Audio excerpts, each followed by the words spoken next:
오늘 우리에게 주신 하나님의 말씀 갈라디아서 5장 1절 말씀입니다. 갈라디아서 5장 1절의 말씀, 우리 한 절의 말씀입니다. 다 같이 합독하여 읽겠습니다. 그리스도께서 우리를 자유롭게 하려고 자유를 주셨으니 그러므로 굳건하게 서서 다시는 종의 멍에를 매지 말라. 아멘.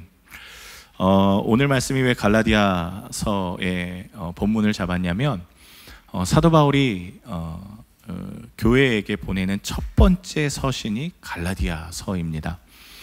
물론 신학적인 논쟁이 있습니다. 이게 첫 번째가 아니고 두 번째다, 혹은 더 이후에 기록되어 있다라고 이야기하지만 제가 성경을 봤을 때 제 개인적인 판단은 갈라디아서가 가장 첫 번째 기록된 서신이라는 것을 확신합니다. 여러 가지 이유가 있지만 그런 것들을 오늘 이제 하나하나 설명드리고자 하는 것은 아니고, 여러분 사도행전의 디비전이라고 여러분 그 주보에 제가 그 순서를 좀 기록해 놨는데요. 사도행전을 읽어가시면서 또 오늘 갈라디아서를 읽으시면서 꼭 참조하셔야 되는 순서이기도 합니다. 오늘 요 표를 생각하시면서 같이 이제 말씀을 나눠 보시면 좋겠습니다. 여러분 그 성경에 이런 말씀이 있습니다. 다 잘 아시는 말씀입니다. 로마서 12장 13절에 보면 성도들의 쓸 것을 공급하며 손 대접하기를 힘쓰라, 이런 구절이 있고요. 히브리서 말씀에도 비슷한 구절이 있습니다. 손 대접하기를 잊지 말라, 이로써 부지 중에 천사들을 대접한 이들이 있었느니라, 이렇게 기록되어 있습니다. 여러분 이 말씀이 사실 우리나라에는 굉장히 적용이 잘 되어 있는 잘 확장되어서 순기능으로 이루어지는 말씀입니다. 여러분 저는 어렸을 적에 옆집에서 고구마를 갖고 오면 이런 바가지에 주시지 않습니까? 그러면 그 바가지를 거저 돌려보내는 경우를 거의 못 봤습니다. 저희 어머니는 고구마가 오면 귤이라도, 또 뭐가 오면 그 안에 뭐라도 채워서 답례하는 것을 기본적인 방법으로 삼고 계셨습니다. 그런데 더 기가 막힌 건 뭐냐면, 목사님이 신방을 오시면 아무것도 안 하는 목사님을 너무 후하게 대접하는 걸 보고 제가 목사가 돼야 되겠다, 이런 생각도 했었습니다. 목사님이 오셔서 설교 한 10분 15분 이렇게 하시고 나서 막 상다리가 부러지게 막 음식을 차려 놓은 걸 보시고, 사실 제가 제일 많이 먹긴 했지만 이게 목사가 참 좋은 직업이구나, 이런 생각을 많이 했던 기억이 있습니다. 아마 저 말씀이 기초로 되어서 목사님을 잘 선대하고자 하는 그러한 좋은 마음들이 품어졌을 거라고 생각합니다. 선한 재해석이지요. 그러나 여러분 그건 이제 재해석의 의미이고요, 저 말씀의 원뜻, 그러니까 저 말씀이 왜 쓰였느냐라는 것을 보면 사실은 목사님을 잘 대접하라는 의미는 들어있지 않습니다. 그리고 사실은 다른 사람을 잘 선대하라 라는 의미는 조금밖에 안 들어있습니다. 여러분 저 로마서와 히브리서의 저자가 누구입니까? 히브리서는 아직도 여러 가지 이야기가 있지만 저는 사도 바울이라고 생각합니다. 로마서와 히브리서는 사도 바울이 저자입니다. 사도 바울은 누구입니까? 여러분 선교사입니다. 손 대접하기를 힘쓰라, 저 말을 사도 바울이 쓴 이유가 무엇이냐면요, 전도자들의 특징 중에 하나가 뭐냐면 돈이나 전대를 가지지 않고 예수님의 말씀을 따라 마을로 전도하러 들어갔다는 겁니다. 그런데 여러분 이건 하나님의 말씀이고 현실은 조금 다릅니다. 선교사들도요 교회의 후원을 약속받고 이 땅에 옵니다. 그런데 오늘 사실 예수님의 말씀에 마가복음 6장 8절에 보면 이렇게 기록되어 있는데, 명하시되 여행을 위하여, 그러니까 선교 여행인 겁니다.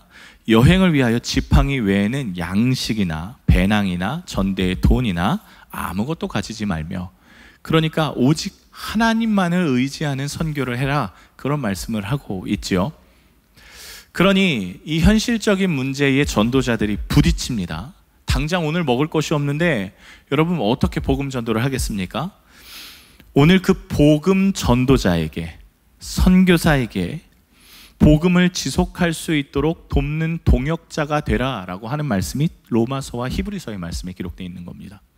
손 대접하기를 힘쓰라, 그건 오시는 목사님을 선하게 잘 선대해드려라 라는 의미도 좋게 해석을 했지만, 원뜻은 복음 전하는 자가 복음 전하는 것을 멈추지 않도록 그들에게 동역하라 라는 의미의 손대접하기 힘쓰라는 말씀을 사용했습니다.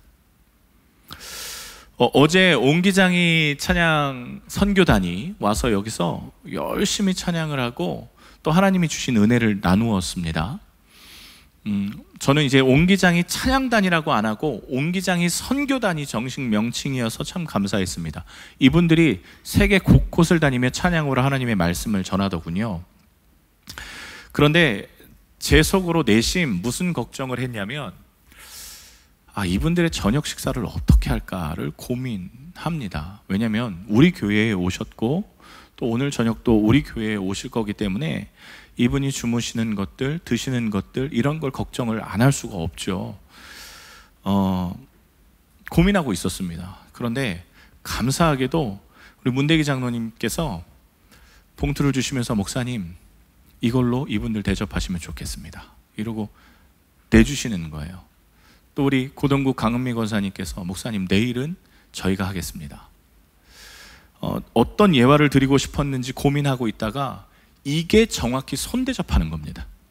선교사들, 복음 전하는 자들이 복음을 마음껏 전할 수 있게 해주시는 것들, 이게 손대접하는 겁니다. 이 손대접하는 게 매년 열심히 이루어지고 또 이루어지다가 무려 14년 만에 유대와 사마리아를 넘어 땅끝으로 가기 시작합니다.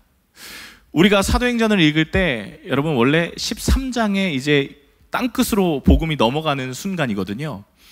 그런데 예수님께서 성령을 기다리라 라고 말씀하시고 성령을 받은 순간부터, 우리가 성경에는 겨우 몇 장이지만 이 시점으로 보면 무려 14년 만에 복음이 넘어갑니다. 땅끝으로요. 그때까지 무엇을 했느냐? 하나님께서 부단히 손대접하는 사람들을 세웠습니다. 그리고 부단히 복음을 전할 수 있는 사람들을 세워나갔습니다. 그래서 손대접하는 사람의 힘을 얻어 나간 대표 주자가 누구였느냐? 사도 바울인 겁니다. 여러분, 사도 바울이 텐트 메이커였고 자비량으로 선교를 했다고 하지만 저는 그렇게만 생각하지 않습니다. 사도 바울은 사실 엄청난 후원을 받고 엄청난 선교를 하며 하나님의 복음을 전했던 사람입니다. 이 사도 바울이 1차 전도 여행을 손대접하는 자들과 함께 나가는데요, 그게 어디였냐면 비시디아 안디옥. 지도 한 번만 보여주시겠습니까? 지도 준비해놨는데요, 이게 1차 전도 여행의 루트인데요, 비시디아 안디옥, 이고니온, 루스드라라는 곳으로 갑니다. 저기가 우리가 흔히 말하는, 성경에서 말하는 갈라디아 지방입니다. 갈라디아 지방.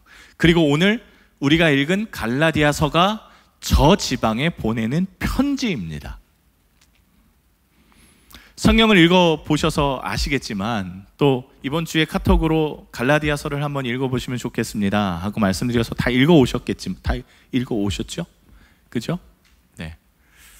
갈라디아 저 지방의 교회들이 바울을 얼마나 사랑했는지 모릅니다. 바울이 이렇게 고백합니다. 너희들이 눈이라도 나한테 빼줄 것을 안다. 추측하건대 바울이 이 사단의 가시라는 걸 갖고 있지 않았습니까? 그게 어떠한 육체적인 질병이라고 우리는 보고 있는데, 이 구절을 보고 신학자들이 안질이라고 예상을 합니다. 그러니까 눈이 안 좋아서 이 갈라디아 지방 교회 교인들이 내가 눈이라도 빼줄 만큼 그렇게 사랑했다라고 이야기하는 것이지요. 저 갈라디아 지방, 저 지금 터키 지방인데요, 저 교회들이 바울을 얼마나 애달게 사랑했는지 바울이 그걸 잘 알고 있습니다. 그러면 여러분, 저기에 교회를 개척했던 바울은 어떤 마음일까요? 저 교회에 생명을 다 줘도 아깝지 않을 만큼 저 지역에 있는 교회들을 사랑했습니다. 그런데 갈라디아서가 쓰여진 이유가 이제부터입니다. 무엇이냐면 갈라디아 지방에 이상한 소문이 돌기 시작합니다. 그것도 멀지 않았습니다. 1차 전도 여행을 마치고 돌아왔는데 그 즉시 이상한 소문이 바울에게 들려옵니다. 그게 무엇이냐면 갈라디아서 3장 1, 2, 3절에 기록되어 있습니다. 여러분 함께 봤으면 좋겠습니다. 우리 한 절씩 나눠 읽을까요? 제가 먼저 읽겠습니다. 어리석도다 갈라디아 사람들아, 예수 그리스도께서 십자가에 못 박히신 것이 너희 눈앞에 밝히 보이거늘 누가 너희를 꾀더냐?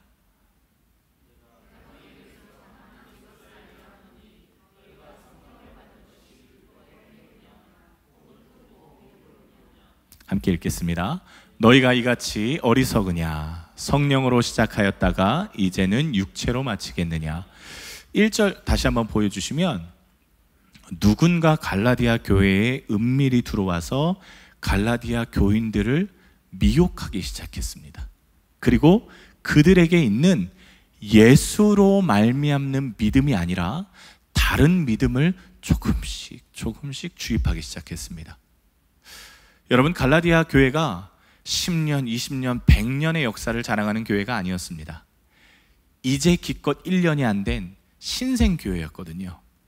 그러니까 구별함이 없는 이 갈라디아 교회에게 꿰는 사람이 들어와서 교회를 흔들기 시작했다는 겁니다.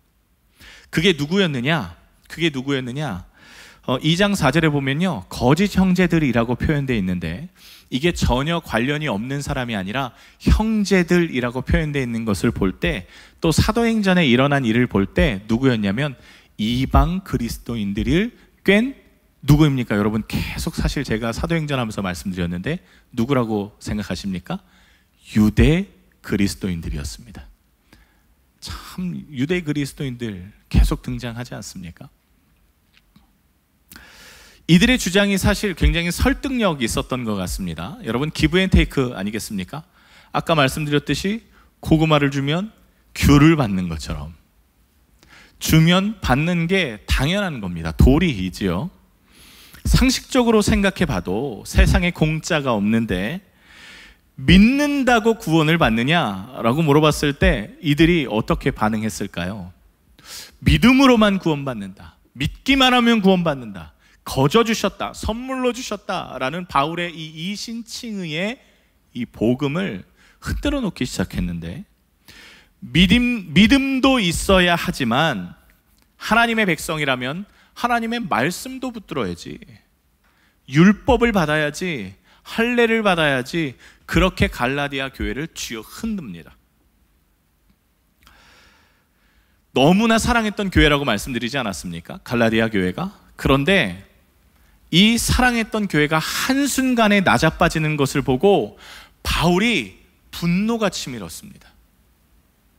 그래서 했던 구절이 뭐냐면 갈라디아서 1장 6절에서 9절까지의 말씀입니다. 여러분, 이 말씀 한번 제가 읽어드려 볼게요. 바울이 어떤 마음일까 한번 짐작해 보시면 좋겠습니다. 바울이 사실은 욕도 하는 부분이거든요. 제가 한번 읽어드려 보겠습니다. 그리스도의 은혜로 너희를 부르신 이를 이와 같이 속히 떠나 다른 복음을 따르는 것을 내가 이상하게 여기노라. 다른 복음은 없나니 다만 어떤 사람들이 너희를 교란하여 그리스도의 복음을 변하게 하려 함이라. 그러나 우리나 혹은 하늘로부터 온 천사라도 우리가 너희에게 전한 복음 외에 다른 복음을 전하면 저주를 받을지어다. 우리가 전에 말하였거니와 내가 지금 다시 말하노니 만일 누구든지 너희가 받은 것 외에 다른 복음을 전하면 저주를 받을지어다. 여러분, 여기서요, 저주를 받을지어다는 지금으로 말하면 지옥에나 떨어져라, 이런 말입니다. 욕이죠. 심각한 욕입니다. 보통 바울 서신에는 한 장 내지 2장 정도의 인사를 주고받습니다. 그런데 갈라디아서에는 그 인사가 없다시피 합니다. 그리고 바로 등장하는 말씀은 저주를 받을지어다입니다. 마치 싸움을 하면 바로 카운트 펀치를 날리는 것과 똑같습니다. 바울은 갈라디아 교회의 믿음을 상실케 한 사람들에게 전쟁을 선포하고 있습니다. 저주를 받을지어다. 여러분, 사도가 해야 될 말은 아니지요. 그러나 바울이 얼마나 심각하고 애처롭게 이 말씀을 기록했다는 것을 느낄 수 있는 구절입니다. 사실 여러분, 이렇게 과격하고 우리의 생각 이상, 상상 이상의 말이나 욕이나 징벌이 행해졌던 포인트들이 성경에 몇 곳 있습니다. 그러니까 굳이 왜 이렇게까지 해? 라고 생각되는 그런 부분이 있는데 다 아시는 부분입니다. 여러분, 아간 사건 기억하시죠? 아간 사건 언제입니까? 여호수아가 첫 전투를 벌일 때, 여리고 성을 함락시킬 때입니다. 하나님께서 여리고 성을 함락하고 나서 거기에 나오는 전리품은 모두 다 내 거야 라고 말씀하셨습니다. 하나님이 돈이 필요해서가 아니라 하나님이 욕심이 많아서가 아닙니다.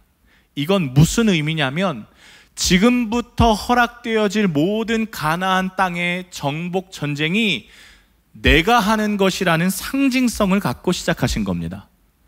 여러분, 모세가 시내산에서 하나님과 언약을 맺습니다. 그 언약이 시내산 언약이라고 하는데 무슨 언약입니까? 내가 너의 하나님이 되고 너는 내 백성이 될 거야, 이거 아닙니까? 이거 지키면 내가 너를 끝까지 이끌고 갈 거야. 그 언약을 맺습니다. 오늘 이 여리고성의 전투가 그 가나안 땅을 하나님의 땅으로, 하나님의 백성이 하나님의 나라로 만들기 위한 첫 시작인 겁니다. 그런데 이 첫 시작, 가장 중요한 포인트에 누가 끼어 들어갑니까? 아간이라고 하지만 사실은 사탄이 끼어 들어갑니다. 사탄이 하나님의 나라, 하나님의 백성, 하나님의 통치가 이루어지는 그 순간 몰래 껴들어옵니다.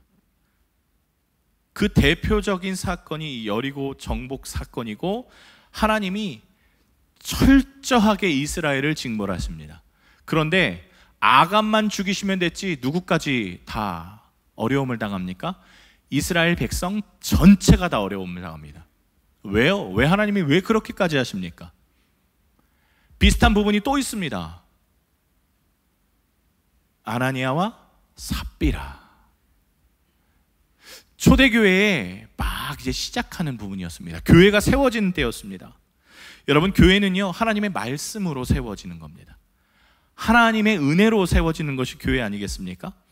그런데 막 교회가 세워지고 은혜의 복음 위에 기초가 쌓여지고 있는 이때에 아나니아와 삽비라가 슬쩍 헌금을 내는데 그 헌금이 정직하지 않은 헌금이었습니다.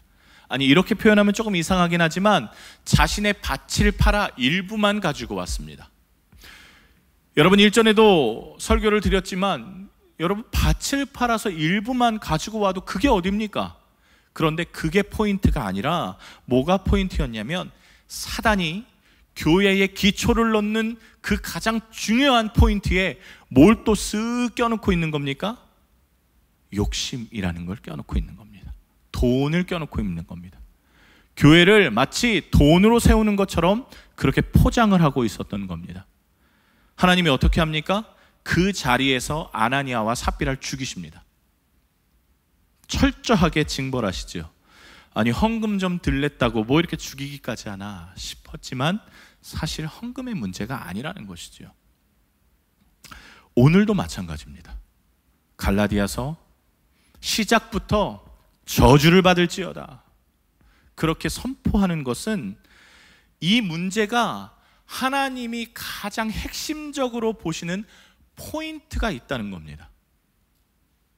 여러분, 하나님이 이 땅에서 허락하여 주시는 은혜, 그 모든 복음 가운데 가장 포인트가 무엇입니까? 사람을 살리고 교회를 세우는 겁니다. 그런데 사람을 구원하고 교회를 세우는 그 포인트에 사단이 살짝 끼어들어가서 기초를 흔들면 하나님이 절대 참으시지 않는다는 거죠. 오늘 갈라디아 교회가 세워지고 있습니다. 구원받은 성도들이 늘어나고 있는데 그 기초 위에 다른 복음을 살짝 섞어서 놓는 이 유대 그리스도인들을 하나님이 절대로 용서하지 않겠다는 바울의 선포인 것이고, 여러분, 이것이 흔히 말하는 성경의 성령 회방죄입니다.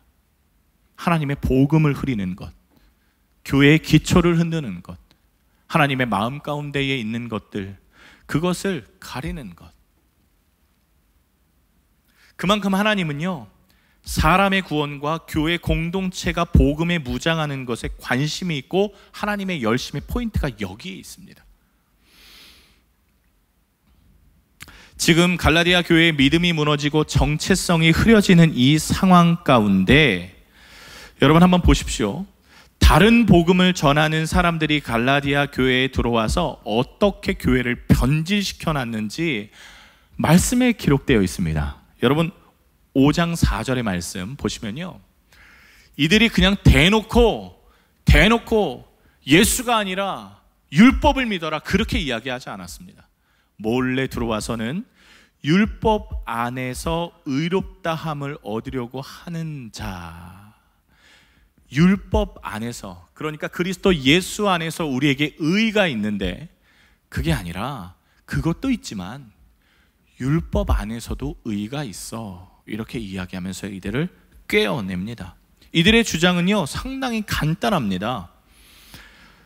예수님도 믿고 십자가도 믿고 구원도 믿고 대속하심도 믿지만 거기에 뭘 더하라는 겁니까?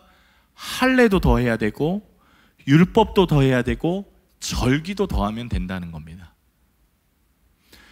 이 말은 뭐냐면 예수님이 행하신 십자가의 복음이 완전하지 않다라는 얘기입니다. 예수님이 십자가에 돌아가신 게 완전한 구원이 아니라는 뜻입니다.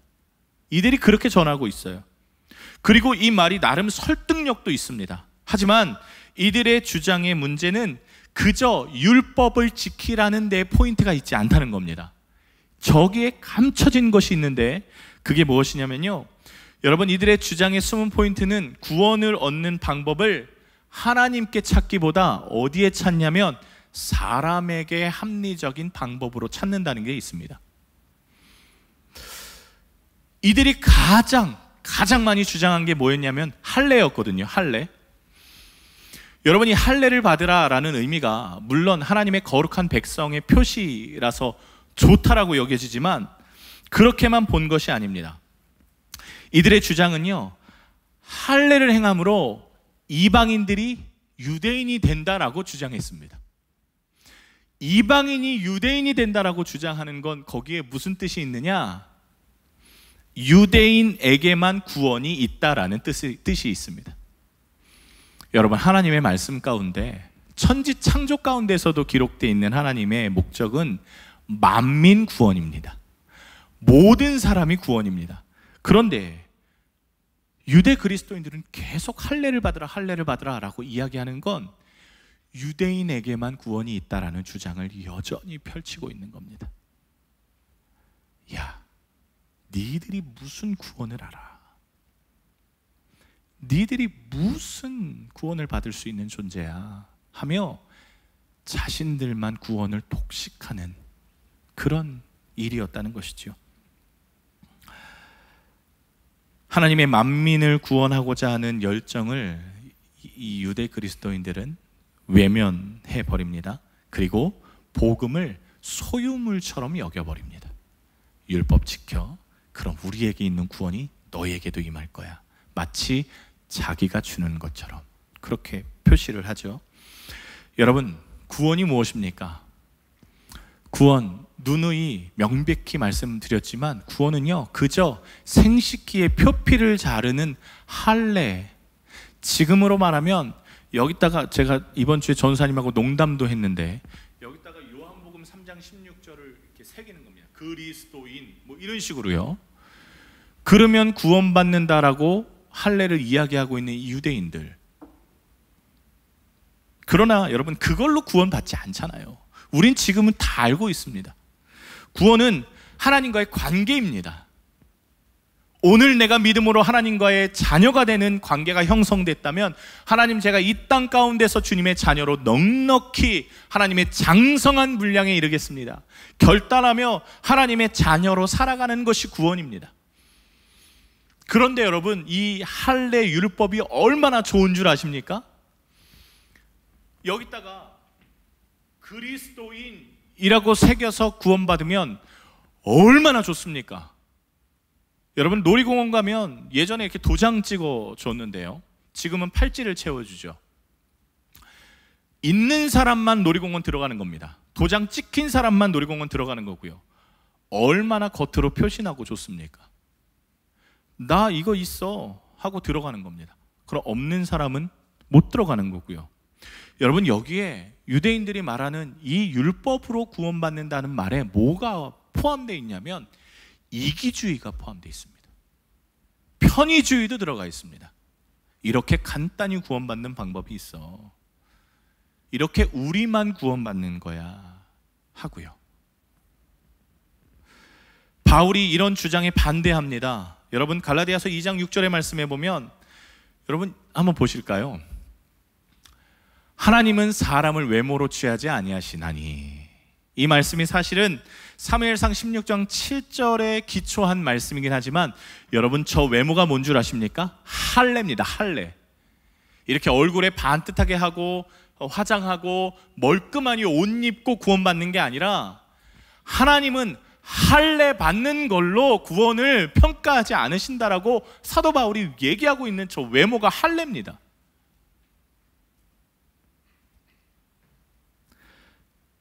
사도 바울, 여러분 이미 믿는 자가 자유자가 되었는데 왜 제한적이고 불완전한 이 율법으로 돌아가느냐라고 갈라디아서는 계속 반문합니다.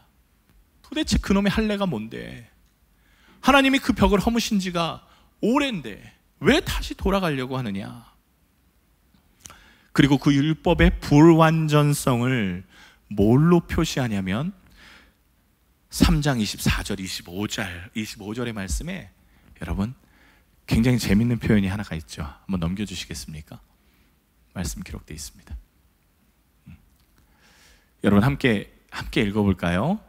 이같이 율법이 우리를 그리스도께로 인도하는 초등교사가 되어 우리로 하여금 믿음으로 말미암아 의롭다함을 얻게 하려 함이라. 믿음이 온 후로는 우리가 초등교사 아래 있지 아니하도다. 여러분, 개역개정판에 초등교사로 되어 있지만 개역 성경에는 몽학선생으로 되어 있습니다.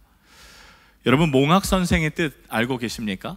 사실 저게 몽학선생의 뜻을 잘 요즘 세대가 모르니까 초등교사로 바꾼 겁니다. 이해를 돕기 위해. 그러나 저는 원어의 뜻은 몽학선생이 맞다고 봅니다. 몽학선생 뭡니까?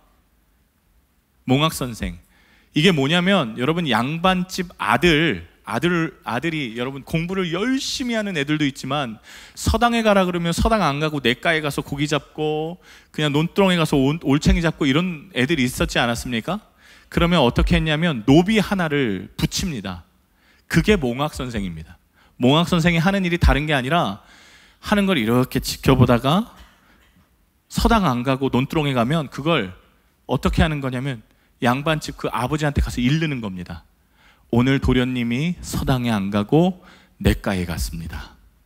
오늘 도련님이 서당에 안 가고 올챙이 잡으러 다녔습니다. 이거 일르는 게 몽학선생인 겁니다. 이게 일이에요. 율법이 그런 정도밖에 안 된다는 거죠. 여러분, 한계가 있다는 겁니다. 율법은 그 사람을 제재하지 못합니다. 이렇게 멀끔하니 쳐다보고 너 죄졌어, 너 죄인이야, 넌 그거밖에 안 돼. 이게 율법인 겁니다. 몽학선생이지요. 하나님을 거룩하고 장성한 분량에 이르게 할 수가 없습니다. 이게 어디서 쉽게 드러나냐면 율법을 가르쳤던 서기관과 바리새인들이 율법을 지키십시오, 저처럼 지금 목사들이 항상 하나님의 말씀에 붙들려 살아야 됩니다, 거룩히 살아야 됩니다 라고 이야기하지만 이 설교가 끝나고 나서 내려가서는 한숨을 푹푹 쉬면서 나는 그렇게 못 사는데, 그리고 죄 짓고 사는 게 서기관과 바리새인이었고, 그래서 예수님께서 오셔서 이 회칠한 무덤아, 겉은 번지를 하고 속은 다 썩어가는 저 인간들이라고 그렇게 말씀하시지 않았습니까? 율법의 한계성이었습니다. 따라가면 좋은 것을 다 알지만 따라갈 수도 없고 따라갈 수 없으니 어떻게 합니까? 나를 숨기고 또 숨기려 들으니 거룩한 척 해야 되는 이 안 좋은 것의 반복이 율법 안에서 일어났습니다. 주객이 전도되었던 거죠. 자, 여러분, 우리가 갈라디아서의 배경을 지금까지 이제 들으셨는데요. 갈라디아서가 우리에게 던지는 시사점이 아주 큽니다. 비록 우리가 예수님을 믿고 하나님을 주인으로 인정하고 왕이심을 따라가지만 우리에게도 여전히 율법주의적인 성향들이 있습니다. 지금 이렇게 얘기하시면 좀 과격하다라고 느끼실 수도 있을 겁니다. 예를 몇 가지 들어드릴 건데요.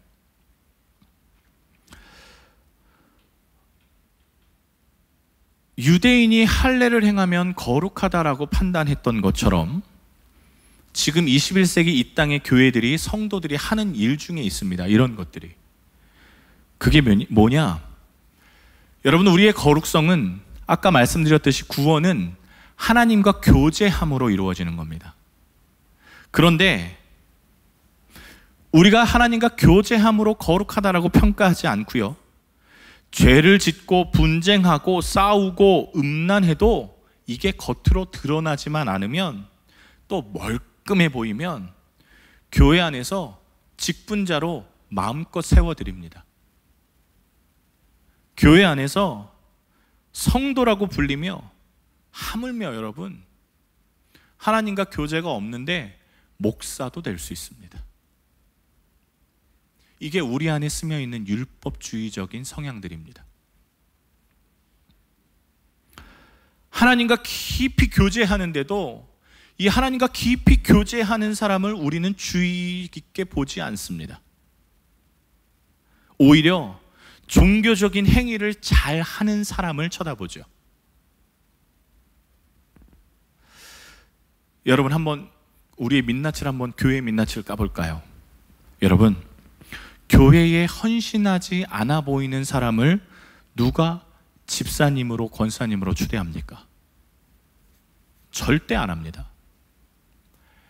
여러분, 11조 안 하는 사람을 누가 장로님으로 추대합니까? 한국교회는 법으로 규정하고 있습니다. 좀 이거는 이제 저에 대한 이야기지만, 여러분, 주일 성수 안 하는 목사, 저는 주일 성수 하고 있죠. 주일 성수 안 하는 목사를 누가 담임 목사로 세웁니까? 앞뒤가 안 맞는 거지 않습니까? 그런데 우리가 그 앞뒤가 안 맞는 걸 인정하고 살아갑니다. 극단적인 예이지만 여러분, 우리의 시선이 어디에 있다라는 걸 말씀드리고 싶냐면, 그 사람이 하나님을 사랑하는 것보다 겉으로 드러나는 종교적 행위에 더 포인트를 맞추고 우리가 살아가고 있다는 겁니다. 갈라디아 교회가 그러했습니다. 갈라디아 교회가 그래서 넘어갔습니다. 겉으로는 할례, 거룩해 보이고자 하는 율법에 집중하다가 하나님의 은혜를 놓쳐버렸습니다. 사람을 외모로 취하지 아니하시는 하나님, 할례를 가지고 믿음을 평가하시지 않는 하나님, 그 하나님을 놓쳐버리고 말았습니다. 할례해야 된다, 그 말 때문에요. 하나님은요, 사람을 겉으로 평가하지 않으십니다. 하나님과 얼마나 교제하고 있는가를 보고 평가하시지요. 그러나 한국교회는 그 사람이 하나님과 교제하는 것엔 관심이 없습니다. 아니, 이렇게 얘기하면 아니죠. 제대로 된 평가가 아니죠. 일부 교회는 그 사람이 하나님과 밀접한 관계가 있고 하나님을 사랑하는 것에 대한 관심을 두지 않습니다. 다만 그 사람이 얼마나 종교적 신념과 종교적 행위를 하느냐에 더 높은 점수를 줍니다. 그러나 여러분, 우리가 하나님의 시각으로 돌아가야 합니다. 갈라디아서가 이야기하고 있는 포인트가 거기 있습니다. 갈라디아 교인들아, 하나님의 시선으로 돌아가자, 회복되자, 자유자가 되자, 그 얘기를 바울이 합니다. 갈라디아 교회는요, 이상하리라 많지 다시 종으로 되돌아가려고 합니다. 그리고 이상하리 많지 우리도 하나님 사랑보단 겉으로 드러나는 것을 좋아합니다. 우리에게 오늘도 말씀하시는 하나님의 은혜, 또 권면은 가짜 만족감에 취하지 말라는 겁니다. 가짜 만족감에. 대형교회에서 주는 감동과 만족감에 취하지 말라는 겁니다. 직분이 주는 만족감에 취해서는 안 됩니다. 종교적 행위에서 오는 보람으로 인한 만족감에 절대 취해서는 안 됩니다. 결국 그렇게 가다가 어떻게 되냐면 종교인이 되는 겁니다. 그리스도인이 아니라. 사랑하는 여러분, 갈라디아 교회의 심각성을 말씀드리지만 우리가 이제 바라봐야 될 것은 무엇이냐면, 하나님, 주님의 사랑 가짜에게 뺏기지 않고 아버지 하나님의 사랑에 우리가 온전히 만족하게 하여 주십시오. 그게 우리의 기도가 돼야 됩니다. 우리가 단 혼자 있더라도 여러분의 삶의 자리에서 예배할 때 하나님의 그 사랑, 하나님이 주시는 그 은혜에 취하셔야 합니다. 혹 우리가 이렇게 다 같이 예배할 때여도 하나님이 주시는 그 은혜만 바라보셔야 합니다. 갈라디아서 5장 1절 우리가 함께 읽은 말씀이고요, 오늘 말씀의 본문이기도 합니다. 그리스도께서 우리를 자유롭게 하려고 자유를 주셨으니 그러므로 굳건하게 서서 믿음에 흔들리지 말라는 겁니다. 그런 가짜에 눈 돌리지 말라는 겁니다. 진짜를 바라봐라. 진짜를 바라봐라. 하나님으로 만족하고 하나님만으로 기뻐할 수 있는 그런 은혜와 영성을 취해라 말씀하고 있습니다. 여러분, 권면드립니다. 우리도요, 할례에 취하지 않기를 원합니다. 거룩한 모양을 보고 그 사람을 평가하기보다는 하나님이 바라보시는 눈으로, 하나님의 사랑으로 바라보시기를 소원합니다. 그게 마음의 할례라고 하더군요. 주님으로 인해 감사하고 주님 때문에 기뻐하고 주님으로 인해 거룩하며 주님 주신 구원을 누리는 모든 여러분들 되시길 주님의 이름으로 축복합니다. 이 시간 함께 찬양하겠는데요, 찬양이 어렵더군요. 이 찬양을 불러보니까 가사가 참 오늘 말씀과 동일합니다. 하나님 도와주십시오. 하나님이 믿음이 뺏기지 않도록 도와주십시오. 사도 바울의 고백 같았습니다. 찬양을 아시는 분들은 같이 찬양해 주시고요, 또 찬양을 잘 모르신다면 사도 바울의 마음을 가지고 한번 들어보시면 좋겠습니다. 함께 찬양하겠습니다.